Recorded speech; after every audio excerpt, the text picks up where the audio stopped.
How many times as educators do we get in our head and we start going 100 miles an hour because we want it to look good, we want it to sound good, we want it to sound so cerebral? The bottom line is keep it simple. Do not leave communication without active listening. Our role as leaders is to ensure the well-being of our staff. Our role is to guide them, to nudge them in the direction of their learnings. Campus leaders, we have to make sure that everyone knows our expectation. What does it look like? What does it sound like? And what does it feel like?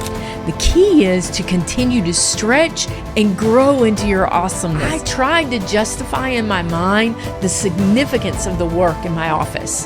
That's not where the work happens, you guys. Those four walls are not the difference makers. It happens in the classroom. Today on the Leadership and Learning podcast, we're going to talk about ways to step into your awesomeness. Sometimes do you ask yourself, was I made for this? Or do you think this is not what I expected? So many of us this summer are maybe approaching new positions. We're stepping in to AP, instructional leadership roles. We're stepping into a principal's role for the first time. You guys, I want you to know you are a leader. You are in the role of a leader. People are looking to you for leadership, and you're there for a reason. It's your time.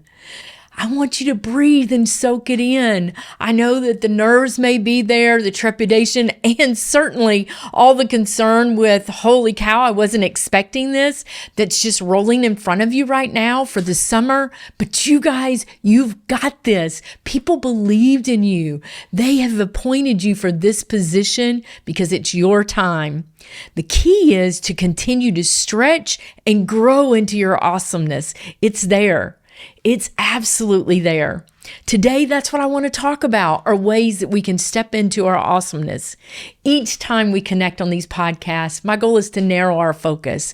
3 ways, 3 points each time, 2 questions, 1 quote, and then we're always going to leave with an action item.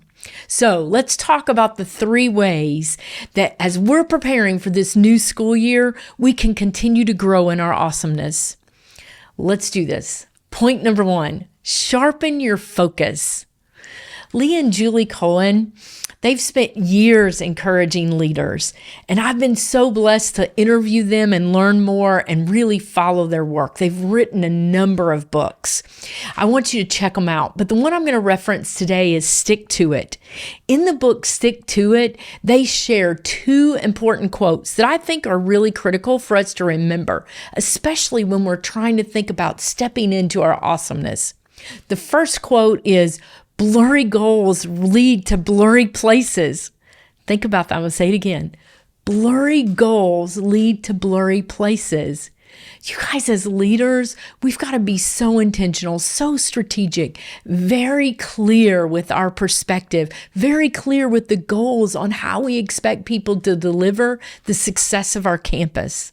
The second quote that really resonates with me in the work that the Collins have done is, complexity is the enemy of excellence. Think about that. Complexity is the enemy of excellence. How many times as educators do we get in our head and we start going 100 miles an hour because we want it to look good, we want it to sound good, we want it to sound so cerebral? The bottom line is keep it simple. All right? Keep it simple. Complexity is the enemy of excellence. So it begs us to ask the question, as leaders, how are we clarifying and defining our goals? This summer, as you're reviewing that, you're about to enter that school year. Are they simple? Are they direct enough? And does everyone clearly understand? Campus leaders, we have to make sure that everyone knows our expectation. What does it look like? What does it sound like? And what does it feel like throughout our campus for every single stakeholder? Many times we get caught up in these buzzwords of education. So let me give you an example. Take it for a spin. Let's say your priority on your campus is to increase the level of rigor. So we start talking about it. We're going to be more rigorous in the work we do. Classrooms are going to provide more rigor. Rigor is going to be everywhere. But what does that mean in action? So here's how you can take it for a spin and see if you're delivering on clarity of message and everybody understands what does it look like, sound like, and feel like. You can ask your team this summer, anybody that you're collaborating with, start asking teachers, what does rigor mean for us in our classrooms? What does it mean for us on our campus? You guys, if you're not getting consistent clarity of message, if you're not getting a consistent definition back, when you ask them what it looks like in the classroom and the answers are all over the place, that's where you got to stop, call a timeout, and really sharpen your focus. Because the bottom line, all of the responses should be very similar. You could do it with any kind of word.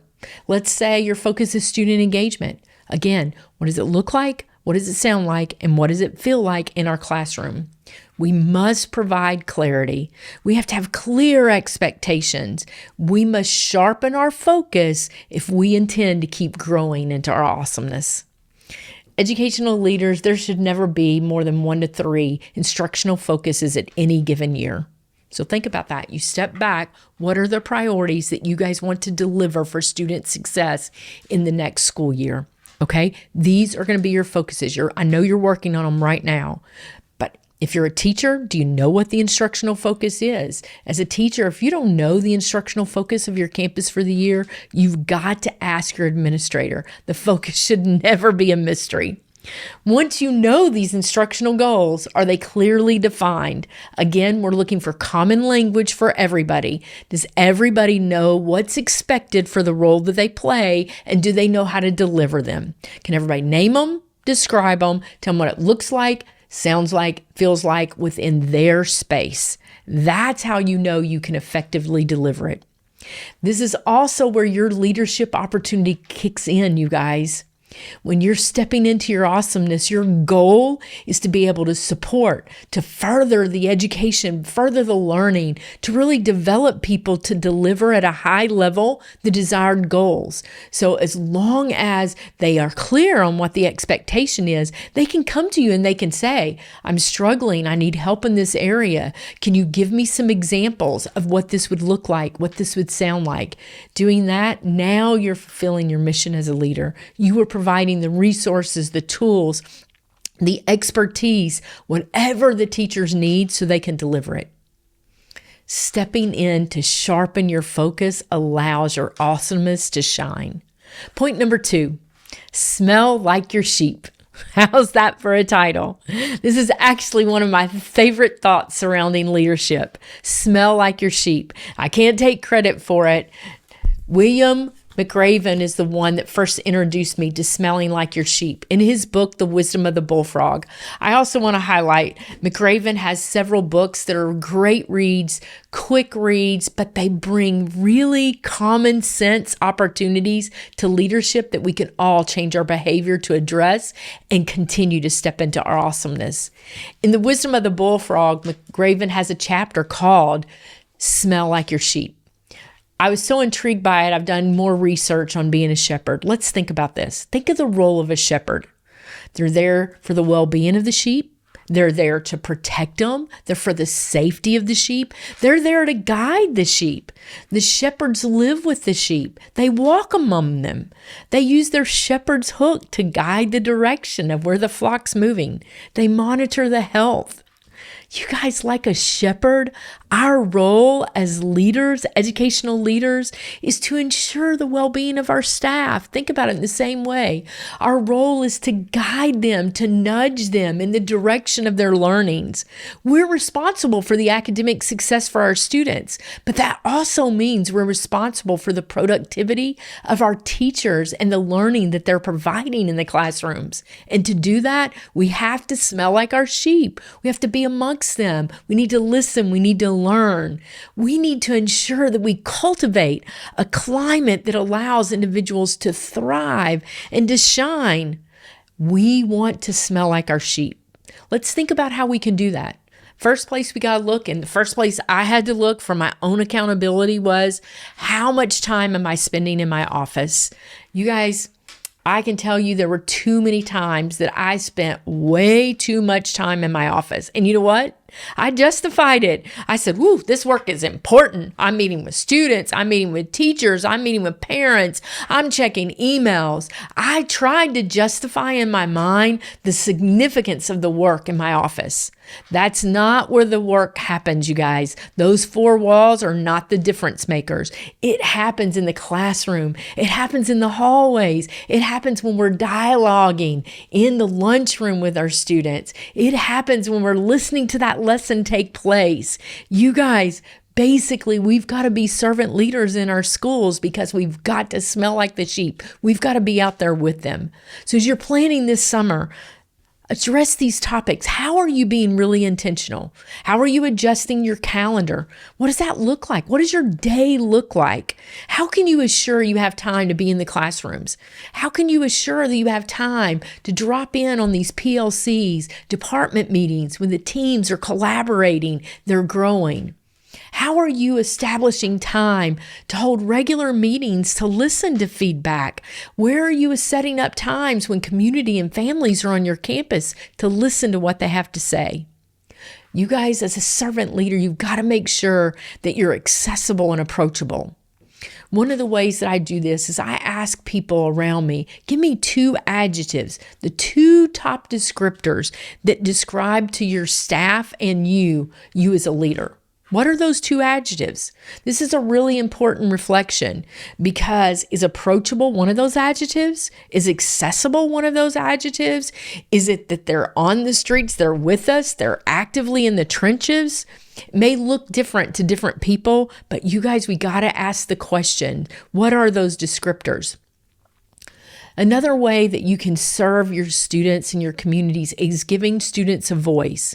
All of these are different ways that you can jumpstart your focus on servant leadership that's going to assure you smell like the sheep and assure that you're there in the trenches for the work so you can continue to grow in your awesomeness.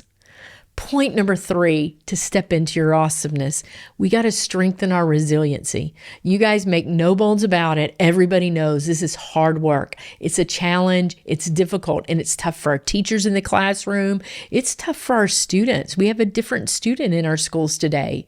We've got to make sure we're modeling and walking the talk of resilience every single day. So let's talk about ways that we can do that. The first way we can increase our resiliency is adaptability. When I say ever-changing, it is. Doesn't mean you have to change or diminish your focus or your core values. But what it does mean is you have to listen to the perspective of others because how we achieve and land at our core values and our goals may look different. Another way to increase the resiliency is to think about emotional intelligence. Man, I've been voraciously reading about this topic, trying to learn, talking to my peers, and I would encourage you to do the same. This emotional intelligence piece means for us to really show empathy for our staff, their students, their feelings, their perspectives. I know when I was growing up in education and just kind of getting my feet wet in leadership, it was all about step up to the plate, get her done, competitive, rise to the challenge, all of that. And it was assuming everybody was on that same track. And that's not the situation anymore. We really have to be more sensitive and open to the path and journey that our teachers and students are taking. Emotional intelligence also refers to our own self-regulation. Okay, we have to remember sometimes we have to leave the baggage at home. I know our home life and our families are priority, but when we get to campus, we have to give all to our campus. We've got to give them the energy and demonstrate the resiliency of the day that we can focus. So how do you maintain that composure, especially when you're making decisions? Maybe you're tired, maybe you're exhausted. Have you taught yourself to give yourself that window, not make a decision when you're in that exhausted state, not make a decision when you're stressed out? Again, all of these, just regulating yourself will help you step into your awesomeness. And last but not least, you cannot leave the topic of leadership and stepping into our awesomeness without considering our communication. You guys being able to articulate what we are trying to do, articulate our focus is so essential as a leader. But you know what? You cannot leave communication without active listening.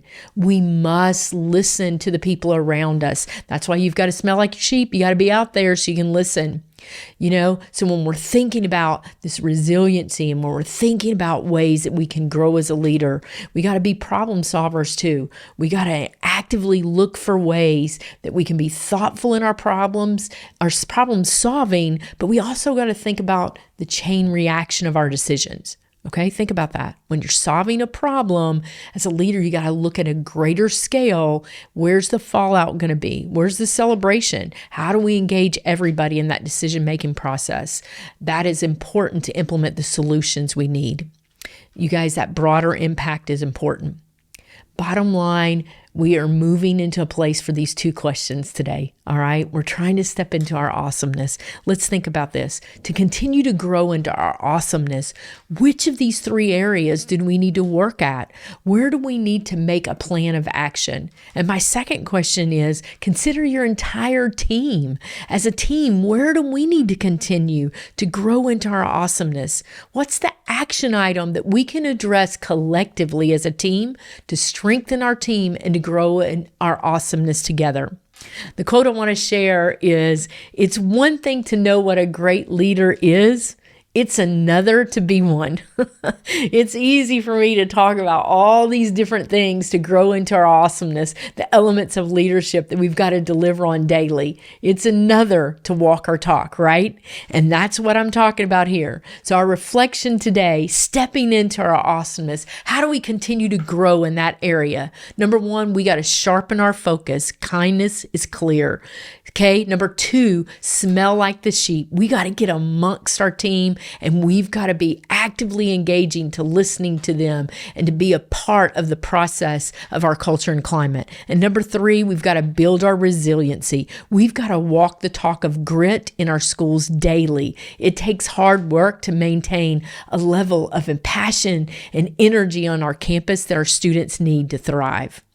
I'm all about action, you guys, and what we're going to do with the learning that we're experiencing, because learning should always equal behavior change. So our action item today is a little bit different. I want you to think of that person that embraces and steps into their awesomeness. Think about that person that demonstrates walking their talk and growing and stretching daily. Who is that person? You guys take some time, reach out to them, call them, text them, message them, tell them how they're inspiring you in your leadership growth. Tell them how you see them walking their talk and embracing their awesomeness. You guys, my mission daily is to stretch leaders so that we can all continue to grow in our awesomeness. I'm so thankful that you joined me. I'm Lisa Spain. This is the Leadership and Learning Podcast. You guys have an incredible day and keep growing in your awesomeness as a leader.